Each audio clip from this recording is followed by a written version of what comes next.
tout de suite, le premier invité du Club de la Presse, c'est tout autre chose. C'est le porte-parole de la France Insoumise. Bonsoir Alexis Corbière. Bonsoir. Vous êtes interrogé ce soir par Soisic Kemener de Marianne, qui est à l'heure, et Olivier Duhamel d'Europe 1, qui est en retard. On l'attend. Bonsoir. Bonsoir Soisic. Alexis Corbière, est-ce que vous êtes d'accord avec cette idée qui dit que Jean-Luc Mélenchon a une dynamique incroyable jusqu'au premier tour de la présidentielle, lorsqu'il a frôlé les 20% en partant de... Jusqu'à présent, je suis voilà, d'accord. et que cette dynamique s'est interrompue ce soir-là, le soir de la présidentielle, du premier tour de la présidentielle, et que depuis, ça patine. Non, je crois pas. Je crois pas. Il y a un phénomène très 5e République qui est celui que il y a le paradoxe d'une situation où Monsieur Macron qui réalise 18% des électeurs inscrits, 24% des exprimés, certes qui est plus que ce que la France Insoumise a réalisé, mais se voit projeté au second tour face à Madame Le Pen. Il y a un rejet du pays de l'extrême droite, ce qui est heureux, et se voit confier les pleins pouvoirs. Et du coup, moi, je pense qu'il y a une forme d'illusion d'optique qui amène à ce que je l'observe, moi, étant en campagne, à ce que des braves gens, des fois, se disent il a gagné, ont du mal à percevoir l'enjeu des élections législatives,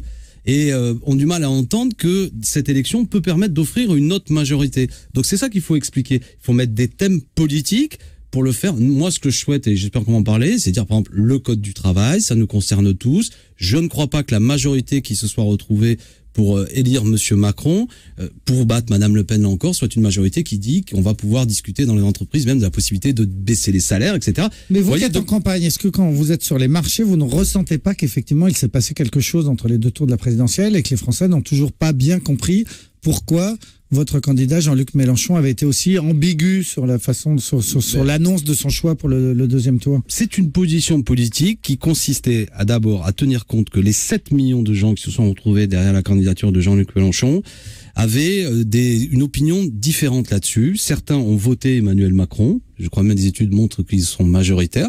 Mais des gens aussi ne pouvaient pas, ayant été très engagés, notamment contre la loi El Khomri, voter pour un président qui assumait le fait qu'il aurait une réduction drastique du code du travail. Notre position, et là je l'ai répété, était de dire pas une voix pour le Front National. C'était clair qu'il n'était pas acceptable que des gens, enfin pas acceptable, du moins nous avons dit clairement à ceux qui nous avaient fait confiance, ne votez pas FN, c'est dangereux, mais nous ne voulions pas en quelque sorte dire il y a la position morale et la position immorale, et sachant qu'il était quand même assez clair, en fonction du rapport de force du premier tour, que Madame Le Pen allait perdre. Voilà la position qui a été la nôtre. Bon voilà, on a eu les uns et les autres des votes différents, des gens ont voté Macron chez nous, certains sont abstenus ou ont voté blanc. À la limite, moi je pense qu'il fallait au moins voter blanc, parce qu'il faut jamais s'abstenir. Là je donne mon opinion plus personnelle. Et puis voilà, ce qui comptait c'était la suite. Et c'est de ça un petit peu parler. Vous avez voté pour Emmanuel Macron, hein, c'est écrit dans Le Monde en toutes lettres cet après-midi. Faut-il croire tout ce qu'il y a dans le monde? Alors non mais je veux dire une chose là-dessus. Moi, vous avez voté Macron? Comme position, je vous réponds. Et j'aimerais juste prendre le temps parce que l'honneur qui m'est fait d'être porte-parole doit être que je parle au nom de tous les insoumis. Il y avait ces deux positions et souvent je n'ai pas voulu répondre à cette question. Voilà. Ce que j'ai fait, je pense. Ce soir vous allez nous dire. Alors non, mais et là il s'avère, vous évoquez un article où une journaliste étant venue sur le terrain, j'avais une discussion avec un habitant, on parlait, je lui ai dit, bon moi j'aurais préféré que ce soit pas écrit, acheter Le Monde, c'est une bonne raison d'acheter Le Monde, mais c'est pas très intéressant ce que j'ai fait moi. Bah si, c'est intéressant, c'est intéressant. Non. Il y a 30% des jeunes qui ont voté pour Jean-Luc Mélenchon. C'est un score important, c'est une dynamique importante au premier tour de la présidentielle. Est-ce que c'est pas compliqué de dire à ces jeunes, finalement, il faut pas voter pour le Front National, mais vous faites ce que vous voulez. C'est des gens qui ont voté pour la première fois, qui votaient pour la première fois à cette présidentielle. Ce que vous voulez, c'était attention, Monsieur Macron est quand même un produit politique particulier. Il y a eu beaucoup d'intelligence dans sa campagne, mais enfin, tout de même, c'est un homme qui a dit clairement et qui voulait qu'on adhère à son projet. Il s'en prend aujourd'hui au code du travail et on peut comprendre que des gens ont une forme d'exigence aujourd'hui qui fait qu'ils en ont assez d'une forme, des fois, de certaines personnes qui disent je suis contre le Front National, mais par contre, donc j'ai d'un seul coup une grande capacité d'indignation à dire non au Front National, mais le cœur sec face à la souffrance sociale. Voilà, et expliquer qu'il faut ubériser la société. Moi, je crois que ça fera le jeu du Front National. Et je suis content de voir, c'est-à-dire ça s'est passé chez vous, que Monsieur Perrineau a vu que la campagne que nous avons menée a mobilisé des gens qui sont un peu atypiques. Et moi, je m'enorgueillis pour des choses clairement que des gens qui auraient pu voter Front National ont fait le choix de Jean-Luc Mélenchon. C'est comme ça qu'on lutte contre l'extrême droite. C'est pas dans des commentaires mondains, pardon de le dire comme ça, en disant non à l'extrême droite, puis après on va tranquillement considérer que c'est pas grave que dans ce pays il y ait 9 millions de pauvres et que la précarité augmente. Nous, on a fait reculer les gens en se disant finalement le vote pour exprimer une colère, ça passe par le vote Mélenchon, comme on l'a dit. Fâché, oui, mais pas facho. Et ça, il faut un débouché politique pour le faire. Et moi, je suis fier qu'on ait fait significativement reculer le FN qui était annoncé, je vous le rappelle, à 30% dans certaines études d'opinion. Et ça s'est passé à peu de voix. Et on aurait dû nous aider. Et certains nous ont parfois jeté des pierres pendant la campagne présidentielle, en considérant que le problème c'était Jean-Luc Mélenchon. On aurait dû nous aider parce que notre campagne aurait été dynamique. On avait un second tour sans Front National. On aurait tous été, je crois, contents. Voilà, même si moi je respecte qu'il y ait des gens qui votent Front National, mais je pense que c'est dangereux pour le pays. Je ne suis pas d'accord avec ce parti et je suis pour que son score soit le plus réduit possible. Vous êtes fâché mais pas facho. Alexis Corbière, une question d'Olivier Duhamel. Non, pas une question d'Olivier Duhamel, non, une question de Nicolas Poincaré, c'était la première. Vous avez dit des choses très intéressantes, vous avez rappelé le bien fondé de votre position, mais vous n'avez pas répondu. Donc je repose la question. Je la reposerai toute l'émission jusqu'à ce que vous répondiez. Sa question était, est-ce que sur le terrain, dans votre campagne pour le législative, vous percevez qu'il y a des gens qui n'ont pas compris? Oui, mais bien sûr. Non, mais attendez, ce que nous faisons n'est jamais parfait. C'est une évidence. Moi, il y a plein de gens qui disent des choses. Il y a des gens qui me disent, encore une dame aujourd'hui, il faut donner la confiance à Monsieur Macron, il a été élu, maintenant il faut voter pour lui. Il y a des gens qui comprennent pas comment nous on n'accompagne pas ça. Vous avez des gens qui évoquent ce point-là, mais fondamentalement, ce que je vois moi, premièrement, moi je suis dans une circonscription un peu particulière, des gens qui ont envie de continuer le vote Mélenchon et de donner une victoire. Et j'essaie de capter ça et de faire en sorte qu'on a perdu de peu à la présidentielle, mais il est possible qu'il y ait les idées de Mélenchon à l'Assemblée. Et puis après, vous avez une forme de résignation que je vois. Moi, ce qu'on me dit souvent, c'est oui, vous parlez bien, mais est-ce que j'ai l'assurance qu'une fois que vous serez élu, vous ferez pas comme les autres? C'est ça que je vois. Et c'est pour ça, moi, je développe autour du thème de la 6e République, etc. Notamment le droit de révoquer les élus. Faites gaffe, parce que si vous répondez pas à Olivier Duhamel... Non, mais je lui réponds. Non, mais Olivier Duhamel, je vais être honnête avec vous. Non, attendez, Olivier Duhamel, je vais être honnête avec vous. Et tout candidat, j'entends de tout durant la journée. Tout y passe. De la dame qui me dit, moi, j'ai une retraite à 700 €, vous faites rien pour moi, alors qu'on se bat pour augmenter les retraites. De l'électeur un peu socialiste qui avait voté Mélenchon, mais qui trouve qu'on a été un peu trop dur après, et qui dit, bon, j'entends tout ça, mais est-ce que vous entendez des gens qui vous disent, mais c'est du gâchis ce que vous êtes en train de faire, vous avez fait 19% et on a l'impression que Mélenchon, juste parce qu'il a fait une grosse déprime de pas être élu, eh bien, il tend pas la main aux autres, il restructure pas autour de lui l'ensemble de la gauche, il rompt avec le Parti communiste, c'est quand même un vrai sens. Enfin, oui, vous n'êtes pas d'accord avec le Parti communiste, alors qu'il y avait une occasion formidable de mettre ensemble les gens qui ont voté Mélenchon, le Parti communiste, les gens de la gauche du PS qui en peuvent plus, et de fédérer tout ça, et vous fédérez pas tout ça. Pourquoi diable vous fédérez pas tout ça? Cher Olivier Duhamel, gauche de la gauche, je vous le demande. Voilà, cher Olivier Duhamel, alors, puisque vous m'interpellez avec passion, je vais essayer de vous répondre pour que vous entendiez. Je vous réponds vraiment de la manière la plus franche qui soit. Ce que vous dites est un angle, qui est un thème qui reprend ce que disent les autres. Moi, on a fait 6 réunions avec nos amis communistes pour arriver à trouver un accord. Les conditions, les exigences qui étaient les leurs étaient totalement à côté de la plaque. Voilà. Ils considéraient que les 2/3 des parlementaires que nous devions soutenir étaient communistes. Et nous avons des désaccords avec le Parti communiste. Ils sont pour le nucléaire, nous sommes pour sortir le nucléaire. La manière dont nous définissons la 6e République n'est pas la même. Et je crois que les 7 millions de voix ne pouvaient se... Donc, ils ont voulu, pour des raisons, j'ai pas envie d'en dire plus parce que je tiens quand même à ce que, malgré les passions militantes, on puisse se retrouver par la suite. Au bout de 6 réunions, et moi j'aurais préféré qu'on s'entende. Voilà, ils ont considéré qu'il fallait absolument qu'il y ait des candidats communistes partout. Dont acte, c'est dommage, c'est comme ça. Ensuite, vous évoquez les socialistes. Mais de quoi parle-t-on? Le Parti socialiste n'a jamais cherché à passer un accord avec nous. D'accord? Par contre, il y a eu, notamment de l'entourage de Benoît Hamon, ou voire même de Arnaud Montebourg, des gens qui auraient pu être intéressés. Nous leur avons dit, nous étions prêts. Jean-Luc Mélenchon a même interpellé Arnaud Montebourg. La condition, entre guillemets, c'était qu'il y ait une forme de rupture ou d'acte de rupture. Ce que j'ai vu, moi, c'est des socialistes me dire, chez moi, Mélenchon a fait 30%, ce serait bien que vous me souteniez. Mais, pardon, la France Insoumise, c'est pas une entreprise de recyclage de socialistes ambigus. Ce qu'on veut, c'est la clarté. Vous savez, là, je vais jeter une pierre dans le jardin du Parti socialiste. Ce qui est bizarre chez les socialistes, parfois, c'est que selon les circonscriptions, vous ne savez pas pourquoi vous votez. Ici, vous avez un opposant très clair, on va dire, en proche d'Hamon, qui dit des choses relativement claires sur le code du travail. Ailleurs, vous avez un type qui vous dit, Macron, c'est formidable, je vais soutenir sa réforme. Donc là, c'est pas clair. Et dans ce beans général, pardon l'expression un peu triviale, je crois qu'il faut être clair. Si vous votez France Insoumise, vous n'avez pas erreur sur le produit, vous savez pourquoi vous votez. Vous avez le droit de pas être en désaccord, mais vous voyez. Si vous votez Macron, c'est clair, vous soutenez le président. Si vous votez, bon, mais par contre, mais sinon les forces ambiguës, selon moi, elles seront balayées. Alexis Corbière, on revient juste après une pause. Jusqu'à 20h, vous écoutez le Club de la Presse d'Europe 1 avec vous, Nicolas Poincaré. Et avec Alexis Corbière, porte-parole de la France Insoumise, qui répond aux questions d'Olivier Duhamel et de Soisy Kemener de Marianne. On a un tweet à l'instant qui nous dit, mais quand est-ce que vous allez enfin parler du Code du travail? On va parler dans un instant du Code du travail. J'aime bien les auditeurs d'Europe 1. Ils veulent parler de choses sérieuses. Mais d'abord, une question de Soisy Kemener, sérieuse aussi. Jean-Luc Mélenchon donne un interview fleuve à Society cette semaine, enfin ce mois-ci, et il y explique que François Hollande est, je cite, un pauvre type. Est-ce que vous endossez ça? Pour vous, François Hollande, c'est un pauvre type? Non, mais c'est le vocabulaire de Jean-Luc qui a une histoire particulière avec François Hollande, et je comprends Jean-Luc. Il évoque, je vais être honnête avec vous, je l'ai lu rapidement l'interview, mais un passage sur lequel Jean-Luc est déjà revenu, c'est qu'en 2012, quand François Hollande a été élu, il a reçu Jean-Luc Mélenchon à l'Élysée. Jean-Luc était honoré d'être reçu par le président de la République, et nous avions demandé une chose, qui est l'amnistie pour les syndicalistes qui avaient été condamnés sous le mandat de Nicolas Sarkozy. Et Jean-Luc avait obtenu ça. Mélenchon lui a dit, je peux le dire à la presse que ce sera fait. L'autre lui a dit oui, bien sûr. Nous l'avons dit que nous avions obtenu ça, et ça n'a jamais été fait. Et pour Jean-Luc, c'est une tâche parmi d'autres dans le mandat de François Hollande qui amène à ce que, franchement, au moins là-dessus, il aurait pu le faire. Et donc, ça amène à ce que, voilà, il y a ce genre de considération. Mais j'aimerais qu'on parle du code du travail, parce que le vote qui vient de dimanche, c'est pas ce qu'on pense de François Hollande. Alors, est-ce que vouloir réformer le code du travail, c'est vraiment être un pauvre type? Non, mais c'est toujours pareil. La magie des mots. Réformer, assouplir, c'est fabuleux. On est tous pour des réformes positives et l'assouplissement. La question, c'est rentrons dans le détail. Ouais. Est-ce qu'il est bon? Moi, je pense que le cadre aujourd'hui national de la législation sociale en France est une bonne chose. C'est-à-dire que vous avez la loi qui s'applique, c'est ce qu'on appelle la hiérarchie des normes. Vous avez toujours la loi, et après, vous pouvez avoir que des accords qui améliorent la loi. Bon, déjà, la loi El Khomri, tout le monde a suivi le débat, a mis un premier coup de canif où on peut inverser la hiérarchie des normes.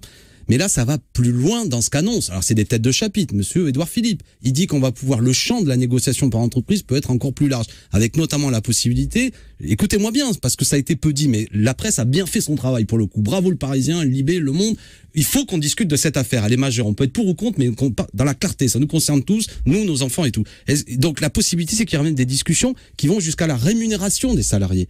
Moi, je dis que dans un pays où il y a 5 à 6 millions de chômeurs, la pression peut être telle que dans des boîtes, des gens acceptent qu'on baisse leur salaire. Je trouve ça extrêmement dangereux. Je ne veux pas, pardon. Concrètement, juste qu'on comprenne, ça veut dire quoi? Ça veut dire qu'il y aura la... Aujourd'hui, dans les boîtes, on discute des salaires. Ça veut dire quoi? Ça veut dire à la baisse. Ça veut dire en dessous du SMIC? Ou que notamment, ou en dessous des grilles. Ça veut dire en dessous d'un accord de branche, voilà, notamment, oui. Juste qu'on comprenne. Oui, ben c'est ça, en dessous d'un accord de branche. Donc, vous voyez, c'est une concurrence entre les boîtes. On voit bien la pression. Le patron qui va dire, c'est pas un problème de méchanceté. Le patron qui va dire, nos concurrents, eux, ils ont fait un accord à la baisse où il y a une flexibilité encore plus grande, etc. Et notamment une baisse des rémunérations. Ça va mettre la pression par le bas. Moi, je ne veux pas d'une société anglo-saxonne avec ce phénomène, y compris qu'on avait appelé, de l'anglicisme, les working poor, les travailleurs pauvres à l'arrivée.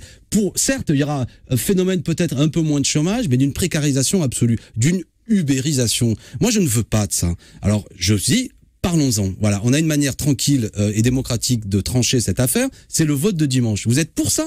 Vous êtes pour la loi El Khomri plus? Ou vous êtes pour revenir à le fait que, bien sûr, on est dans une société où il y a toujours peut-être des concurrences entre les gens, mais il y a des règles. On est en république. La loi s'applique à tous. Et ce qui fait qu'une entreprise va réussir, c'est parce que son produit est meilleur. Pas parce qu'elle a encore plus fait baisser le coût du produit en raison d'une flexibilité absolue des salariés. C'est donc quel projet de civilisation on veut. Et ça, je trouve que c'est une discussion qui a sa noblesse, mais ça mérite de le faire à visage découvert. Une fois de plus, avec Jean-Luc Mélenchon, on dit touchez pas au code du travail, ou alors si on doit le réformer, parce que je ne suis pas contre les réformes, améliorons-le. Moi, je suis pour des droits nouveaux dans les salariés, notamment ils participent à travers les élus aux prises de décision. Je suis pour que les salariés aient des possibilités de rachat de certaines entreprises lorsqu'elles décident de délocaliser, notamment par l'intermédiaire de sociétés coopératives.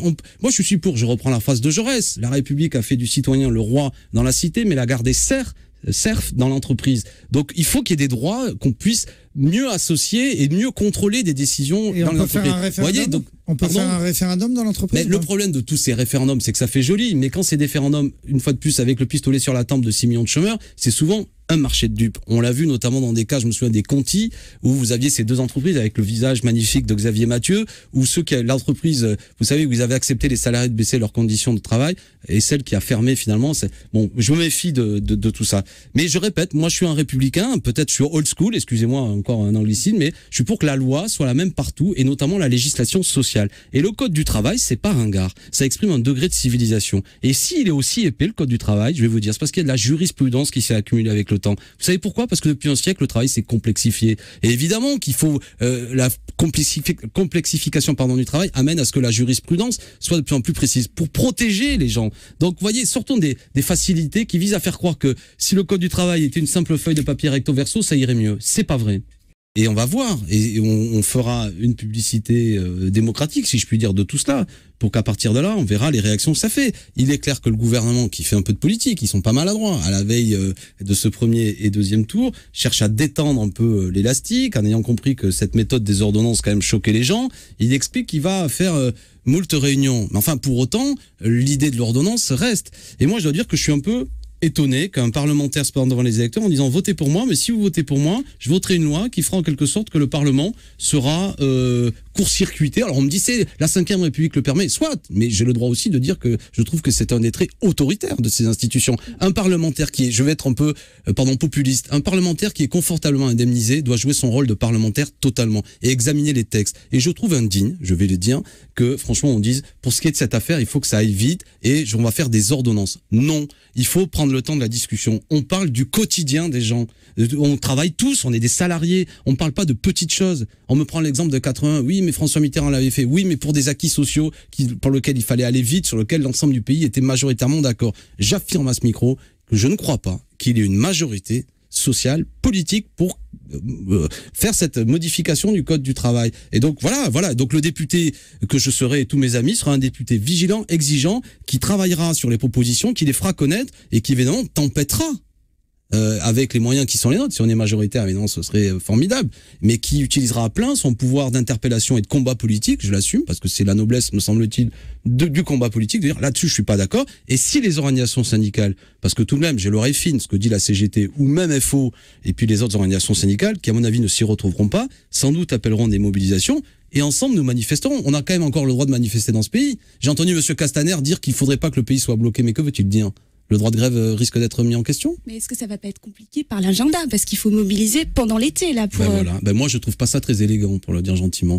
Tout de même des choses aussi importantes pendant l'été. Évidemment, quand tout le monde est en vacances. Parce qu'on a le droit de décrocher un peu, on est fatigué. C'est sûr, sans doute, que les Français, quand on est sur la plage, c'est peut-être pas le moment où ils sont les plus à même de suivre, de lire la presse, et on a tous envie un peu de se détendre. C'est un manque, là aussi, j'ai envie de dire, de tact, qui montre une forme d'habileté, voire même de rouerie politique que j'apprécie pas. Faut pas tordre le bras aux gens. Il faut les amener à adhérer à ce qu'on fait, à les convaincre. Et si on fait ça, je me suis permis un soir, moi, vous savez, ça avait fait un peu le buzz sur France 2 d'interpeller monsieur Bayrou et Collomb, qui triomphait le soir de la victoire de monsieur Macron en disant que les Français adhéraient à leur projet. Je leur dis, faites attention, ça va mal finir. Si vous croyez que les gens, alors qu'ils ont rejeté madame Le Pen, ils adhèrent à ce que vous faites, ça va mal finir. Eh bien, je dis à nouveau que si certains veulent, dans la chaleur de l'été, à la va-vite, imposer des choses qui diminuent les conditions de travail des gens, il y aura des mobilisations. Du moins, je le souhaite. Et j'ai envie de dire presque par rapport à la conception que je me fais de ce pays, s'il n'y en avait pas, ça veut dire qu'il y aurait une forme d'apathie qui montrerait qu'on est un peuple qui serait un peu démoralisé. Donc moi, je serais celui de ceux qui appellera chacun à la conscience, à dire, écoutez, intéressez-vous de vos conditions de travail. Et j'ai confiance, parce que la loi El Khomri, vous vous souvenez, le pays ne l'avait pas acceptée. Un mot sur Jean-Luc Mélenchon. Encore, il se présente à Marseille dans la circonscription qui était tenue jusqu'à présent par le socialiste Patrick Menucci. À Marseille, on dit que ça manque de panache, que s'il avait eu plus de panache, il serait allé directement affronter le leader du Front National sur place, M. Ravier. Mais premièrement, face à M. Ravier, il y a une candidate formidable qui s'appelle Sarah Sohili, qui, je l'espère, va battre M. Ravier, qui est à la fois une universitaire et une championne du monde de kickboxing, permettez, d'origine comorienne, au passage, parce que là aussi, il est de bon ton parfois de critiquer les mots de M. Mélenchon, mais j'ai observé que notre jeune roi fabuleux s'est quand même permis une saillie que je trouve, à titre personnel, assez nauséabonde. On est passé du président jupitérien à quand même à des commentaires de bistrot.